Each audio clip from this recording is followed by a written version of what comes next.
war that could happen in the theater of the waters in East Asia. I am commenting on an important book that was published by a professor and his research assistant, and both are associated with Cambridge University in England.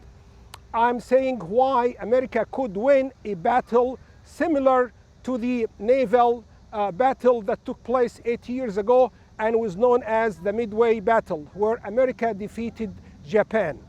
I am imagining a theoretical conflict situation and listing the factors that could ensure the victory of America. The strategic implications of the Midway Battle for our present time. Time magazine published an article about the Midway Battle, and it was by Professor Brendan Sims, who is a professor of history at the University of Cambridge in Great Britain. His most recent book is written with Stephen McGregor and is titled The Silver Waterfall: How America Won the War in the Pacific at Midway.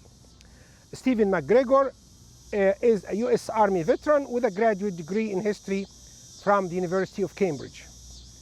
They wrote the following, I'm quoting Time magazine: "Today, the order that these men helped to create is once again under threat, and it is not clear that the United States, the US, would win a second Battle of Midway."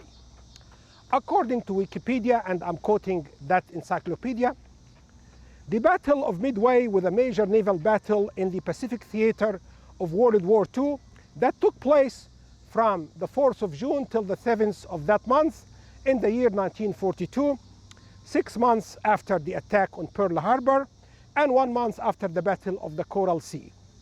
The United States Navy under Admirals Chester W. Nimitz, Frank J. Fletcher, and Raymond A. Spruance defeated an attacking fleet of the Imperial Japanese Navy under a few of their admirals.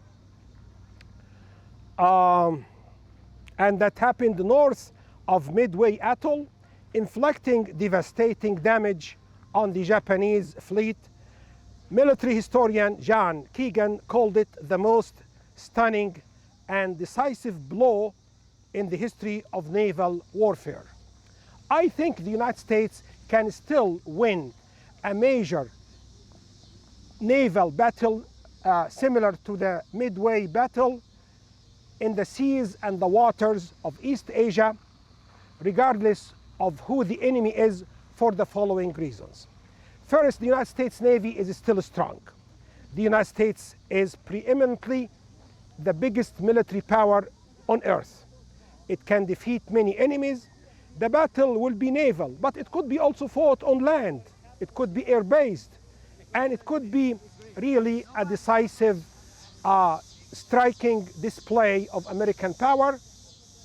America can win a war in East Asia on different fronts, if not all the fronts, and against any nation, without specifying which nation is. The 7th Fleet, which sails in the Pacific, can coordinate things with the 5th Fleet, which navigates the Indian Ocean. This means that two big navies, two big fleets could coordinate work among themselves, sending reinforcements, and they can be numerous in terms of their military personnel. They can really mobilize their forces to defeat the enemy. This is my hypothesis. North Korea will mess it up. What does this mean? If there is a naval battle, say, in the waters of East Asia, North Korea will fire helplessly against any American ship. This could justify an American military naval intervention against North Korea, and other countries in East Asia could intervene on the side of the United States, like, say, South Korea. In Iraq, America had a good example of a successful naval operation and strategy.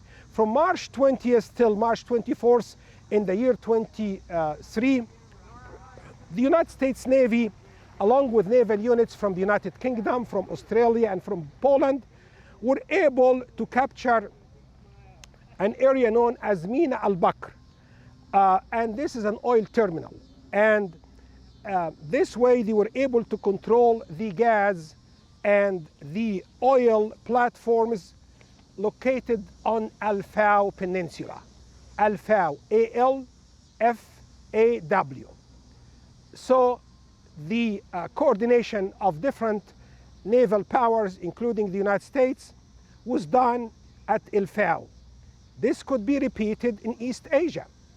America can cooperate with different navies to counterattack or to attack any naval power that assaults the United States military and naval assets in any area in the huge waterways and huge oceans and seas located in East Asia. Any future naval battle engaging the United States against the navy of another country in East Asia will be short, similar to Midway. This means there will be an accurate targeting by the United States military power of the assets the enemy operates and owns. This could mean a decisive military victory.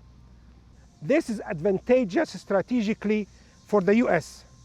The targets are well defined and America can hit them. And also let me mention one fact, which is that Russia will not join any naval battle in East Asia, in the waters of East Asia, whatever the waters are. Their navy is busy in Ukraine, safeguarding and patrolling the Crimean Peninsula and other areas and lands they have captured from Ukraine. America can develop a naval strategy in East Asia similar to what happened on January 23rd, 1980, when President Carter announced what came to be known as the Carter Doctrine. It was a military commitment to protect the Gulf against any act of aggression, against the backdrop of the two big events that happened in the year 1979, the Islamic Revolution of Iran in February of that year, and the Soviet invasion of Afghanistan in December of 1979. Similarly, and by the same token, America can enunciate a military doctrine, a strategic concept and paradigm to protect the waters of East Asia, and that creed could ensure America's commitment for the safeguarding of that part of the world. America also, if it fights a naval battle in East Asia, could formulate a good strategic nexus, linking its navy in a warring zone far away with other waterways and other oceans and seas. This means, or this entails, that the United States Navy could establish a worldwide network of strategic units and the deployment of naval assets and ships in, say, the Mediterranean, the Bab el-Mandab to protect the Red Sea, the Suez Canal, the Gulf, and not the least, the Panama Canal. This could mean, or this could entail, that America could mobilize its navies all over the globe, confirming a strong global strategy all over the world and in the high seas and in remote and faraway waters. Also, we have to measure the attitude of other nations. If America is fighting a naval battle in East Asia, I call it, there could be a strategic temptation for a nation seeing America winning to join the fight along with the Americans against this designated enemy. Look at Vietnam. If they see a naval battle going on in, say, the South China Sea, they can join ranks with the Americans, hoping for rewards after the war. And of course, America will not decline that help or that enthusiasm. And America could enlist Vietnam or any other nation on its side for any future naval strategy in the Pacific. Also, any naval battle in East Asia could witness an American threat to use nuclear wars, or to use nuclear weapons, sorry. In other words, America could use its nuclear weapons as a factor or as an element in managing a crisis. And that could boost and strengthen America's military operations in East Asia, in the waters of East Asia. This could take the form also of long-term deployments of US aircraft carriers.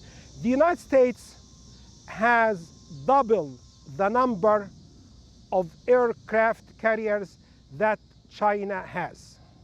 And that could be the most important determinant who could win a naval battle in the waters of East Asia.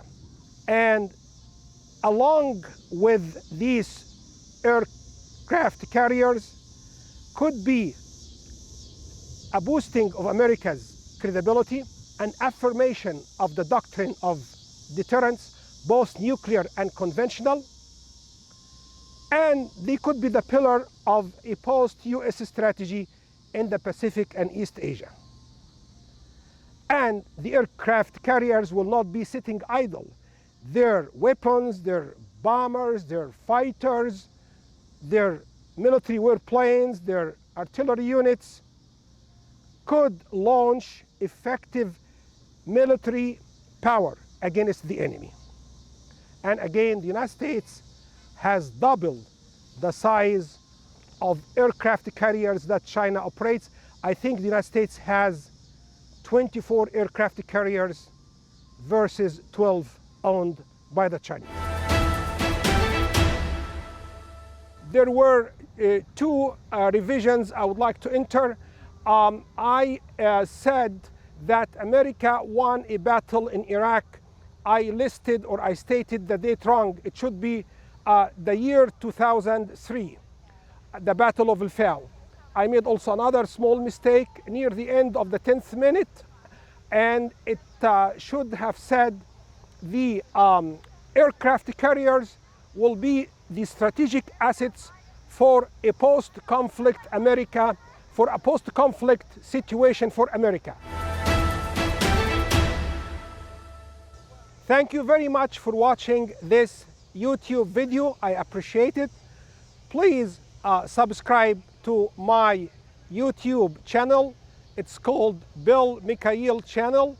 Press the like button, and I am waiting thoughtfully and respectfully your comments. Thanks again.